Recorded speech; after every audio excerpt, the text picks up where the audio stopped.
Reading from The History of Magic and Experimental Science by Lynn Thorndike, the second book on the first 13 centuries. I am just the messenger, and this doesn't involve me in any way. Okay. I'm going to be reading about Picatrix. Okay. Another celebrated medieval book of magic is that which usually goes by the name of Picatrix, who is, however, cited in the work itself and would seem to have been only one of its authors, translators, compilers, or sources. Nevertheless, he is mentioned as author in the title incipit, the explicit of the manuscripts, and is called very wise, a philosopher mostly skilled in mathematics and very learned in the arts of necromancy. The treatise is also said to have been compiled by Norbar the Arab in the 12th century. The Latin manuscripts state that in 1256 it was translated from Arabic into Spanish by order of Alfonso the Wise, but when it was translated into Latin is not stated. There seem to be no Latin manuscripts older than the 15th century, and none of our 13th century Latin writers seem to have been acquainted with the work. Peter of Albano, it is true, is charged by Symphorian Champier, writing in 1514, with having borrowed from Picatrix, but Champier does not substantiate his charge, and I have found no unmistakable evidence of it in Peter's works. Evidently, however, Picatrix was well known in Latin by 1514. Rabelais, who lived from 1495 to 1553, speaks of Le Renpère and Diable Picatrice, recteur de la faculté de biologique at Toledo. Sorry, guys. A Cambridge doctor about 1477 cites Picatrix in his third book of magic. The work seems never to have been printed, and J. Wood Brown expresses the hope that it may never be translated into any modern language. It was fitting that such a work should have been translated from the Arabic under the patronage of Alfonso X, the wise or learned, who was noted for his astronomical tables and whose favorable attitude toward astrology and magic may be seen from the law on those subjects in his Code of the Seven Parts. Divination of the future by the stars is sanctioned in the case of persons properly trained in astronomy, although other varieties of divination are forbidden. And while those who conjure evil spirits or who make waxen, metallic, or other images with the aim to harm their fellows are to be punished by death, those who employ incantations with good intentions and good results are pronounced deserving of reward rather than penalty. Thus, no objection is made to magic procedure, but only to evil intentions and results. Picatrix divides into 4 books and is accompanied in the manuscripts by tables of contents, which, however, are not as helpful as might be expected, since the work really has no plan and the division into books and chapters is quite arbitrary. In short, the work is a confused compilation of extracts from occult writings and a hodgepodge of innumerable magical and astrological recipes. The author states that he has compiled this book that he intends to set forth in simple language what past sages have concealed in cryptic words, and that he spent some 6 years in reading 224 books by ancient sages. Whenever modern compilers of the notions of folklore and the magical customs of aborigines shall have exhausted their resources, a rich mine will still await them in the book of magic. We can give but few specimens of its contents here, for Picatrix is openly and professedly a book of magic. At the close of the first of its 4 books, we are told that its contents are the roots of the magic art, and that without them one cannot become perfect in such arts. Throughout all 4 books, such phrases are used as magic works, magic effects, magical sciences, and the operator of magic. And books of magic are cited by Abraham, maybe, Geber, and Plato. It is true that the term necromancy is also employed frequently, and a chapter devoted to its definition, and that astrological images and invocations of demons are the subject most discussed. So in a way, the work is primarily a treatise of astrological necromancy, but it is said on the supposed authority of Aristotle that the first man to work with such images and to whom spirits appeared was Picatrix, the inventor of the magic art. It is also affirmed that the science of the stars is the root of magic, that the forms of the planets or astronomical images have power and marvelous effects in magic operations. While after announcing his intention of listening, quote, the secrets of ancient sages in the magic art, unquote, the first thing that our author divulges is that the influence of Saturn exceeds the influence of the moon. Evidently, little distinction is made between astrology and magic. On the whole, then, although magic is not defined at length in Picatrix, it seems justifiable to apply it as a general term covering the content of the book, and to regard astronomical images and invocations of demons as 2 leading features of the magic art. Picatrix regards magic as science, as a superior branch of learning to excel in which one must first master many other studies. He believes that the greatest philosophers of antiquity, such as Plato and Aristotle, have written books of magic. Hermes is also cited frequently. Our author also has a high appreciation of science, which in his first chapter he declares to be God's greatest gift to man. It always is making acquisitions and never diminishes. Quote, it always is making acquisitions and never diminishes. It ever elevates and never degenerates.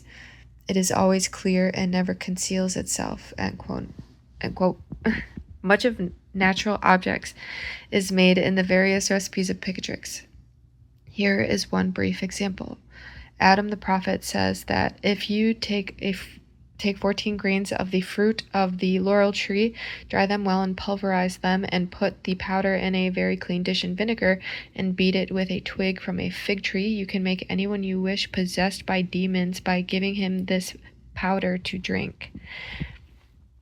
One chapter is especially devoted to the virtues of certain substances produced from their own peculiar natures, and the author further explains that, quote, in this section we shall state the marvelous properties of simple things as well of trees as of animals and of minerals.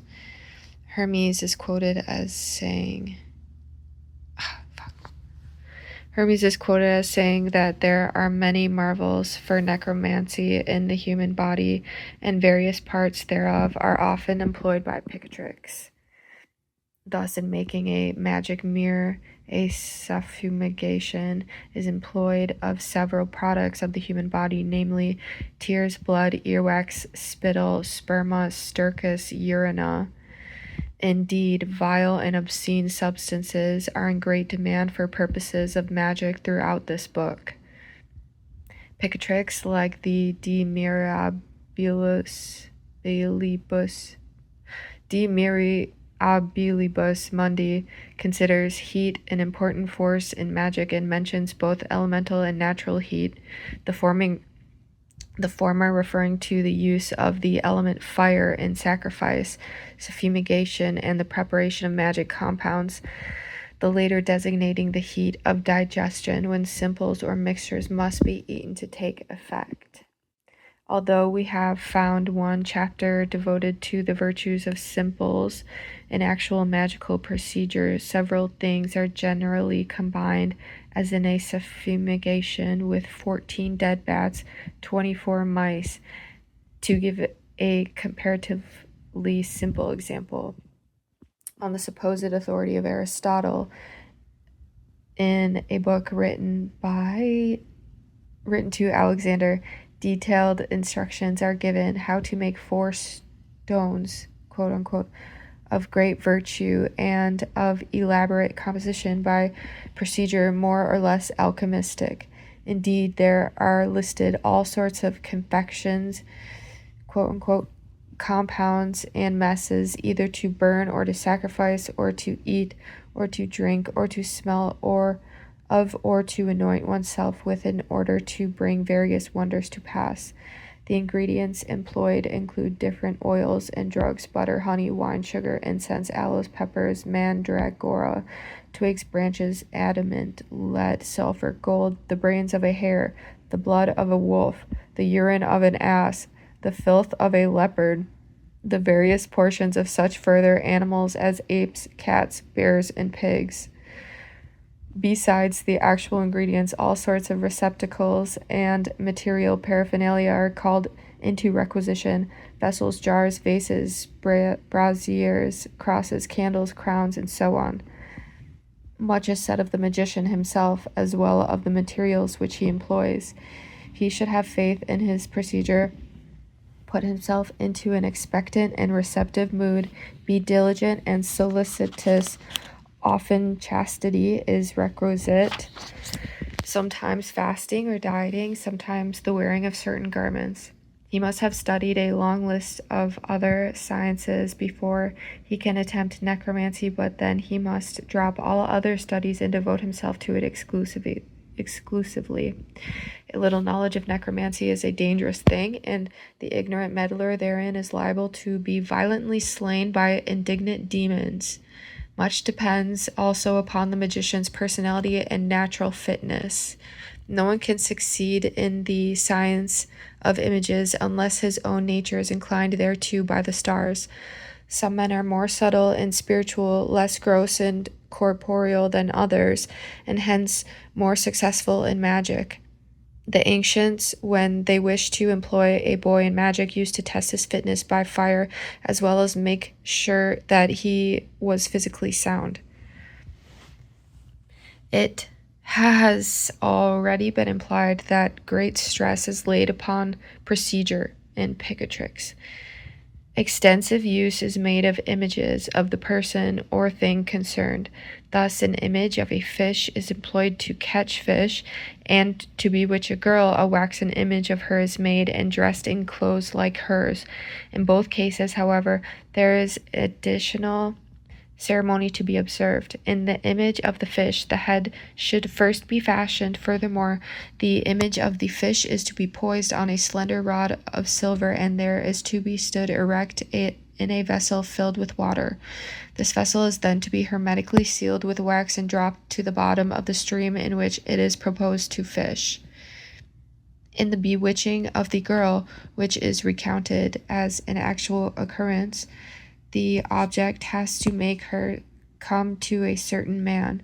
Hence, another image was made of him out of a pulverized stone mixed with gum, and the 2 images of man and girl were placed facing each other in a vase where 7 twigs of specified trees had been arranged crosswise.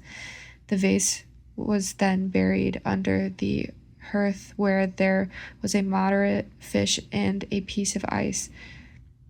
When the ice had melted, the vase was unearthed, and the girl was immediately seen approaching the house.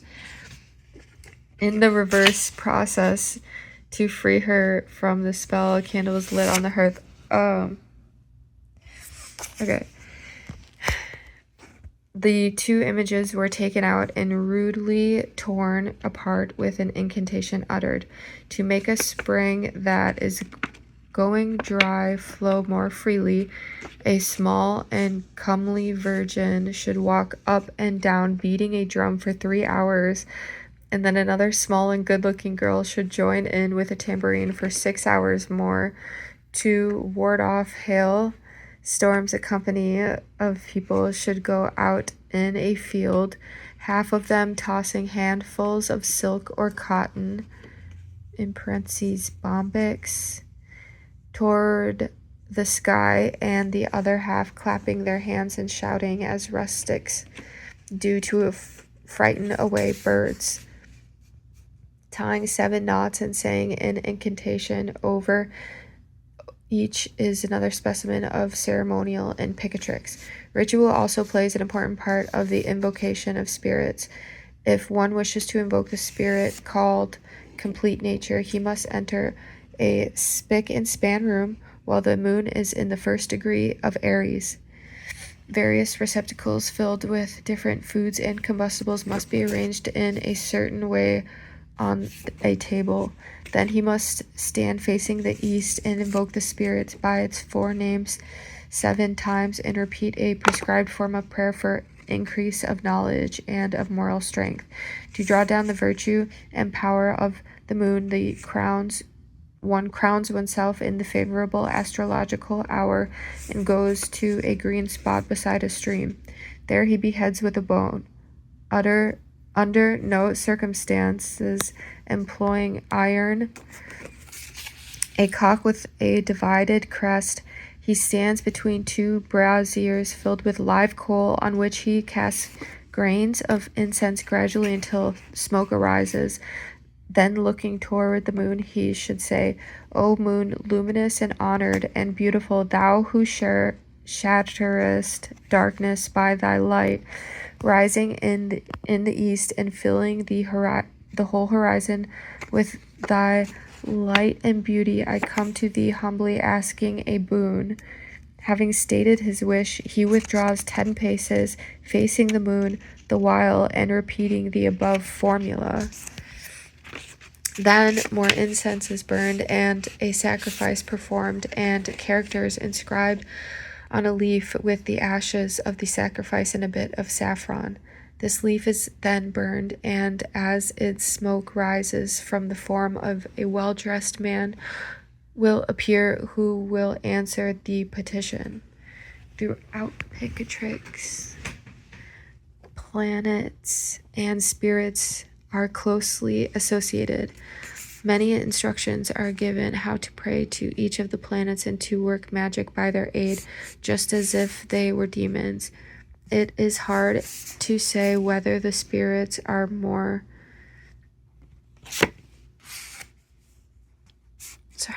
thought of as forces in nature or the stars as gods. A necromancer who does not know how astronomy is helpless, and each planet has a list of personal names associated not only with itself but with its every part and position. Lists are also given of the boons which one may ask each planet.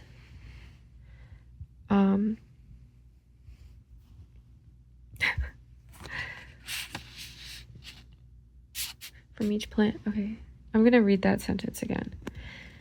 Lists are also given of the boons which one may ask from each planet, and of stones, metals, animals, trees, colors, tinctures, odors, places, fumigations, and sacrifices appropriate to each planet and sign of the zodiac, in order that one may use the proper materials, eat the right food, and wear the right clothes when petitioning any one of them. Let us remember, too, that the natural qualifications of the magician depend upon his horoscope. Finally, Picatrix devotes much space to astronomical images, which engraved preferably upon gems in accordance with the aspect of the sky at some instant when the constellations are especially favorable, are supposed to receive the celestial influence at their maximum and store them up for future use. That they receive the, quote, the force of the planets, unquote, and produce marvelous works such as the invocation of demons is, in our author's opinion, quote, proved by nature and by experiment, unquote. He lists images for 48 figures made from the fixed stars, for the 28 mansions of the moon, for the signs of the zodiac, and for the planets. One of the images for Saturn will suffice as an example. A man erect on a dragon, holding a sickle in his right hand, and a spear in his left hand, and clad in black clothing and a panther skin, unquote. This image, quote, has power and marvelous effects in magic works, unquote. Characters composed of lines and geometrical figures are also derived from the constellations and are supposed to possess marvelous efficacy. Some of the results attributed to images and characters are to drive away mice, free captives, throw an army into a town, either render buildings safe and stable or impede the erection of them, the acquisition of wealth, making two persons fall in love, making men loyal to their lord, making the king angry with someone, curing a scorpion sting, walking on water, assuming any animal form, causing rain in dry weather, and preventing it in rainy weather, making the stars fall or sun and moon appear divided into many parts. The possessor of such images can further ascend into the air and take on the form of a falling star, or speak with the dead, or destroy an enemy or city, or traverse great distances in the twinkling of an eye. The aims of incantations, invocations, and recipes are similar, as has already been indicated in several cases. 10 confections, quote unquote, are listed that stop evil tongues, 8 that generate discord and enmity, 6 that cure impotency, if taken in food, 7 that induce a sleep like unto death, 10 that induce a sleep from which one never wakes. Others prevent dogs from barking at you, produce green tarantulas or red snakes, remove bothersome frogs from pools, cause water to burn and appear red, enable you to see small objects a long way off, make the winds and tempests obey you, deprive others of memory or sense of speech or sight or hearing, and so on, throughout a long list. The aims are infinitely varied and are sometimes good, sometimes evil. And here is a something that you can just pause on to read yourself.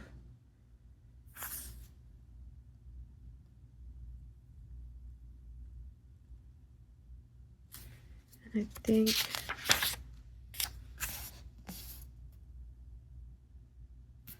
okay, thank you.